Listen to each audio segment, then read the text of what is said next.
Hello everyone. তো সন্ধ্যাবেলাতে চলে এসেছি বান্ধবীর বিয়েতে। না সন্ধ্যাবেলা একেবারেই না, একটু দেরিই হয়ে গিয়েছিল। ও আমাদের এক টাইমে আসতে বলেছিল আর আমরা এক টাইম করে ফেলেছিলাম। আর এদিকে আমরা সবাই মিলে আড্ডা দিচ্ছিলাম আর এদিকে ও চলছিল ওর ফটোশ্যুট পর্ব। তো এখানেও আমি আমার খানিকটা ফটোশ্যুট করে নিচ্ছিলাম। তারপর সবাই এখানে বসেছিল আর এদিকে ওদের বিয়েও বসে গিয়েছে দেখো। আর ওদের বিয়েটা ছিল একেবারে সন্ধ্যাবেলার যে লগ্নে সেই লগ্নে। আর আমার বান্ধবী ও ভিডিও করবে না বলে বারণ করছিল আর আমি সেটাই করছিলাম।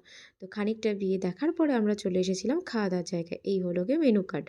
আর স্যালাডটা ফার্স্টে দিয়েছে, তো স্যালাডটা অবশ্য ফার্স্টেই দেয় স্যালাড। ওখানে আমি স্যালাডটা খেয়ে নিলাম।